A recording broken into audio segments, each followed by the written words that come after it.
10th class के ये first chapter है वास्तविक संख्या। वास्तविक संख्या के दो पार्ट होता है, एक होता है परिमेय संख्या, दूसरा होता है अपरिमेय संख्या।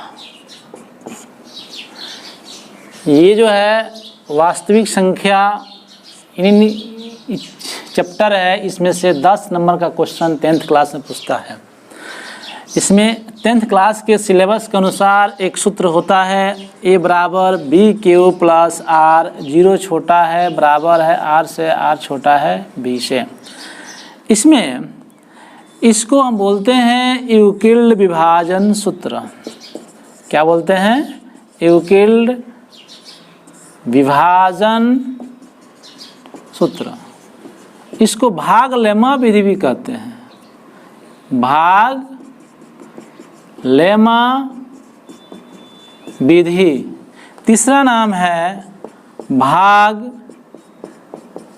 एल्गोरिदम। इसमें यह सूत्र 2 अंक के लिए निर्धारित है, 2 अंक या दो संख्या के लिए लागू है। ये यूक्लिड विभाजन सूत्र कहता है कि आप महत्तम समवर्तक निकालिए, महत्तम समवर्तक जिसको हम HCF कहते हैं। यह 2 अंक के लिए निर्धारित होता है या 2 संख्या के लिए निर्धारित होता है। इसमें Q क्या है? Q जो है भागफल है, R क्या है? शेषफल है। यूक्लिड विभाजन सूत्र a बराबर बी क्यू प्लस आर, 0 छोटा है या बराबर है r से, r छोटा है b से। ये यूक्लिड विभाजन सूत्र है। इसको भाग लेमा विधि भी कहते हैं या भाग एल्गोरिदम भी कहते हैं। इस सूत्र के तहत महत्तम समवर्तक निकालना है जो कि HCF है। HCF जैसे क्वेश्चन हम बता रहे हैं,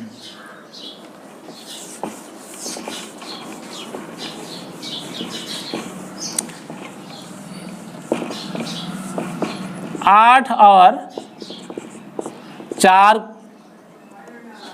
और चार को यूक्लिड विभाजन सूत्र से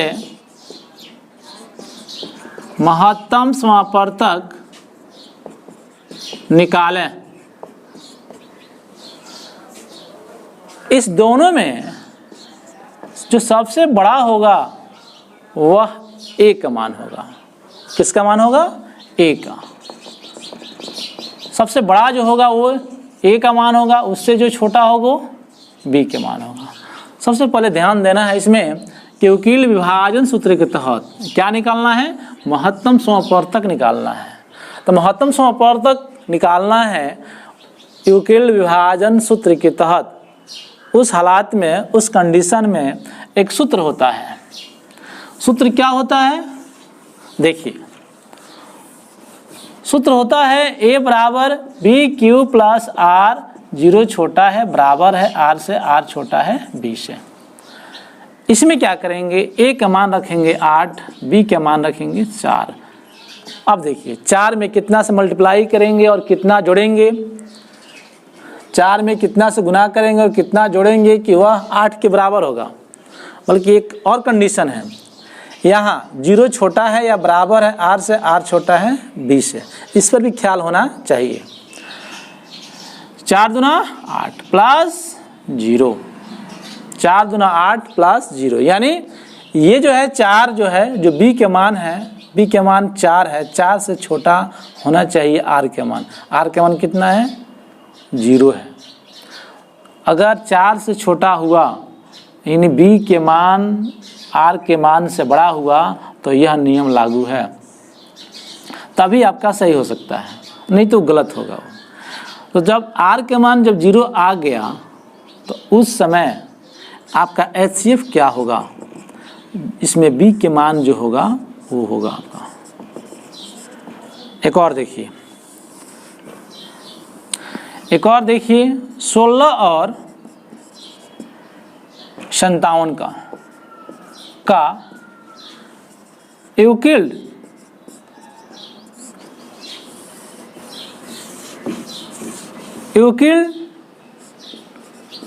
विभाजन सूत्र से HCF निकालना है। क्या निकालना है?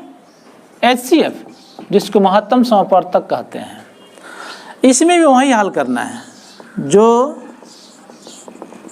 सबसे जो इसमें बड़ा होगा वह A का मान होगा,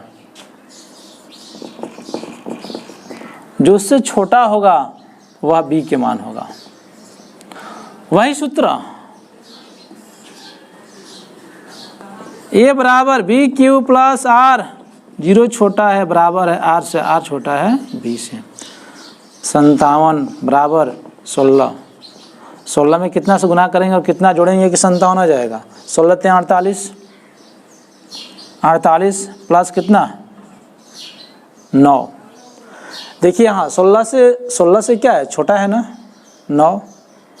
अब क्या करेंगे, सिर्फ इसमें देखेंगे कि जो B के मान होगा वह A के मान हो जाएगा। 16 बराबर 9, 9 में कितना से करेंगे गुना? 2 से, 1 से प्लस कितना जोड़ देंगे? 7। फिर भी यहाँ देखिए यह नियम लागू हो रहा है, ये लागू नहीं होगा तो समझिए ये जो है यूक्लिड विभाजन सूत्र गलत है, उसके तहत महत्तम समापवर्तक नहीं निकालते हैं। इसमें देखिए यहाँ भी 9 से छोटा है, 9 बराबर 7, 7 में कितना से 1 से प्लस 2, 7 एकम 7 2 9, फिर यहाँ 7 हो जाएगा, यहाँ 2 में कितना से 3 से प्लस कितना जोड़ देंगे 1, 2 3 6 1 7 हुआ। अब देखिए यह प्रक्रिया उस समय तक चलेगा जब तक कि R के मान 0 ना आ जाए। जब R के मान 0 आ जाएगा तो उस समय HCF हम उसमें से चुनेंगे। R का मान कितना आया है? 0 आया है। इसमें B के मान कितना है? 1 है, वही 1 होगा आपको। ठीक है। अब देखिए एक और सूत्र, एक और बता रहे हैं हम इसमें क्वेश्चन इसी पर। ये जो क्वेश्चन है 12 और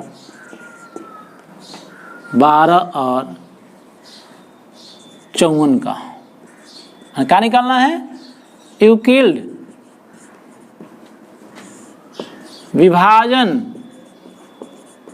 सूत्र से महत्तम समापवर्तक।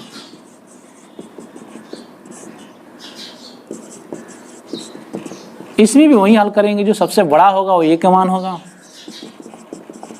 जो छोटा होगा वो किसका मान होगा? B का। A बराबर क्या हुआ? BQ प्लस R, 0 छोटा है बराबर है R से, R छोटा है B से। 54, 12 में कितना से गुना करेंगे? 12 चौका 48, 12 चौका 48 प्लस कितना जोड़ देंगे? 6। क्या है? 12 फिर 6 दूना 12 प्लस 0।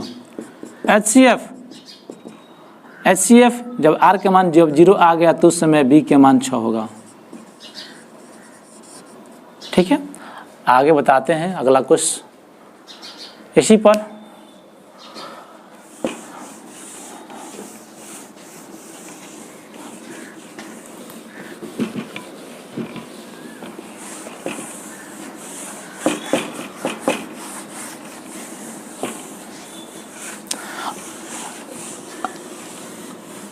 जहाँ भी प्रॉब्लम होगा कमेंट कीजिएगा, उसको सुधार किया जाएगा। अगला क्वेश्चन क्या कहता है? अगले टाइप का, जांच